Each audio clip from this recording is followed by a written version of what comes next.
Olá, um bom dia para você. Agora são 9 horas e 37 minutos. Estamos começando mais um boletim de notícias com os principais fatos da manhã, nesta segunda-feira, 5 de junho de 2023. Hoje é o Dia Mundial do Meio Ambiente, data instituída pelas Nações Unidas na década de 70. Daqui a pouco, nossa reportagem traz mais informações sobre essa data.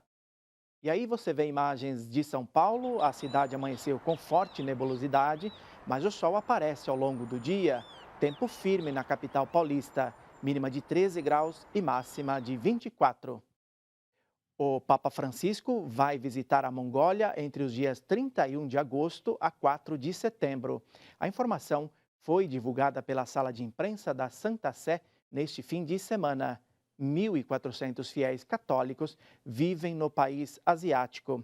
E agora vamos saber como foi a oração do Ângelus deste domingo com o Papa Francisco, data em que a igreja celebrou a solenidade da Santíssima Trindade. A Danúbia Gleiser tem as informações. Bom dia, Danúbia, um bom começo de semana para você.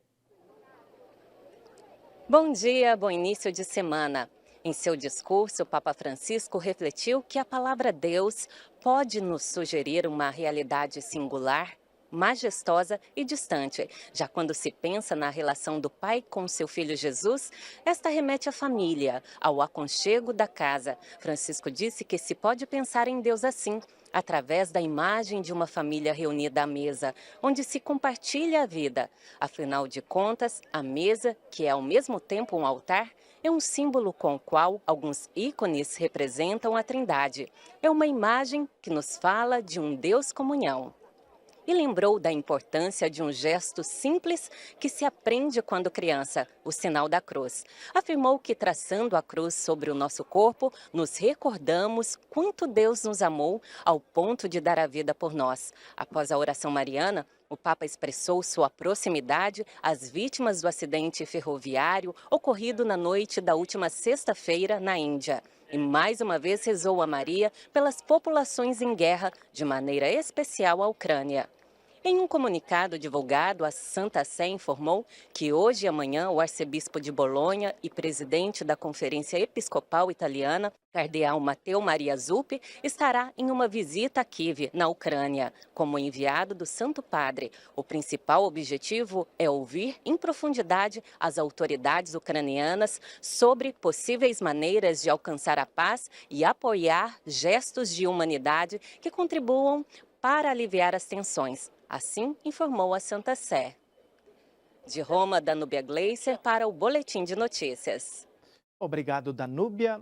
Áudios vazados de embaixador venezuelano demitido da Colômbia e preparativos para a COP28 estão entre os destaques internacionais desta segunda-feira. O francês Le Monde destaca: negociações climáticas são retomadas em meio à crise de credibilidade para a presidência da COP28 dos Emirados Árabes. Representantes de quase 200 países se reúnem em Bonn, na Alemanha, entre os dias 5 e 15 de junho, para preparar a Conferência do Clima de dezembro. No centro dos debates está o fim dos combustíveis fósseis e o desenvolvimento de um novo fundo para perdas e danos. Afundamos todos, vamos para a cadeia. A afirmação é do ex-embaixador venezuelano na Colômbia e é destaque do El País. Alguns áudios revelam que o embaixador venezuelano, recém-demitido por Gustavo Petro, ameaça trazer à tona a roupa suja do governo. O recém-demitido do cargo garante em alguns áudios que, se falasse sobre o ocorrido da campanha eleitoral de Gustavo Petro, todos poderiam ir para a prisão. Começam hoje as inscrições para o Exame Nacional do Ensino Médio, o Enem. De Brasília, o repórter Francisco Coelho fala sobre esse assunto e também sobre a CPMI dos atos de 8 de janeiro. Bom dia, Francisco. Bom dia, Sidney, a todos. A maioria dos pedidos de convocações é para ouvir o depoimento de autoridades públicas, entre eles do ministro da Justiça e Segurança Pública, Flávio Dino, do diretor da Polícia Federal, Andrei Rodrigues. as autoridades também querem ouvir ex-ministros, como o ex-ministro da Justiça Anderson Torres e Augusto Heleno. A CPMI deve também fazer pedidos de quebra de sigilo bancário e telefônico. Nesta semana estão marcadas 2 reuniões para aprovar o plano de trabalho e também já alguns dos requerimentos. A partir daí, na semana que vem, serão 3 reuniões semanais da CPMI. E mudando de assunto, começaram as inscrições para o Enem 2023. O prazo segue até o dia 16 de junho. A taxa de inscrição é de R$ 85. Estudantes de escolas públicas não pagam pela inscrição, mas deveriam ter solicitado a isenção até o dia 28 de abril. As provas do Enem estão marcadas para os dias 5 e 12 de novembro. As inscrições podem ser feitas no site inep.gov.br/participante. Eu volto com vocês nos estúdios e desejo uma excelente semana para todos. Para você também, obrigado, Francisco. O sol predomina no sudeste e na região central do país. Confira os detalhes na previsão do tempo para esta segunda-feira. No sul, a semana começa com a frente fria se deslocando em direção ao oceano, sem chuva significativa para o Rio Grande do Sul. O dia começou com garoa na região metropolitana de Porto Alegre. Ao longo do dia, o sol aparece e o tempo fica firme. No sudeste, a presença de um cavado meteorológico favorece o aumento da variação de nuvens no litoral paulista, mas não chove. O tempo fica firme nos 4 estados. As temperaturas permanecem baixas, mas sem geada. Para o centro-oeste, a semana começa com o céu aberto e bastante sol em todo o estado de Goiás, no Mato Grosso e no Mato Grosso do Sul, pancadas pontuais na fronteira oeste. Para o norte do país, a semana começa com chuva volumosa que se espalha pelo Amazonas, Roraima e Amapá.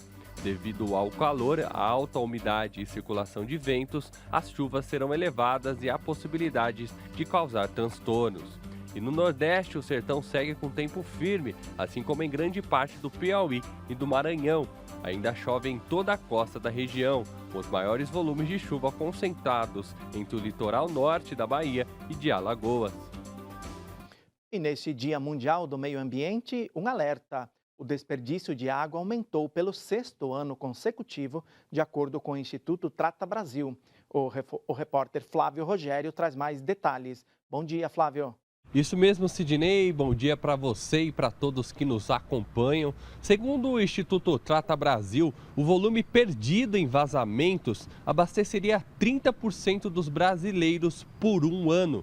Eu conversei mais cedo com a Luana Sivert, presidente executiva do Instituto Trata Brasil, que nos traz mais detalhes. Nós ainda, infelizmente, perdemos 40% de toda a água que é produzida. E é uma água que é limpa, uma água que foi captada no rio, foi tratada, está sendo distribuída para o cidadão. E no meio desse processo, seja por meio de vazamentos visíveis ou não visíveis, ou ainda por meio de furtos, roubos dessa água, a gente perde 40% de tudo que é produzido. A gente poderia abastecer 67 milhões de pessoas com essa água que é perdida por um ano, sendo que hoje nós temos 33 milhões de pessoas que não possuem acesso à água no Brasil. Ou seja, se a gente tivesse maior eficiência nos sistemas de distribuição de água, maior priorização em relação a esse tema, a gente poderia, então, reduzir essas perdas, ter um menor impacto no meio ambiente, porque a partir do momento que a gente capta essa água do rio, existe uma interferência naquela fauna, naquela flora. E ainda falando sobre meio ambiente, a Pastoral da Ecologia Integral do Regional Sul 1 da CNBB abriu inscrições para a nova etapa do curso Água Fonte de Vida. A iniciativa faz parte de um processo formativo que pretende conscientizar lideranças para o cuidado com a casa comum. O curso foi elaborado para atender expectativas pastorais, considerando o tema água para a compreensão da ecologia integral, com base na encíclica Laudato Si do Papa Francisco. Mais informações no site do Regional Sul 1 da CNBB. O Boletim de Notícias termina aqui. Reveja nosso conteúdo no Canção Nova Play e siga bem atualizado acessando o site noticias.cançãonova.com. Às 6:45 da noite tem mais informações no Canção Nova Notícias.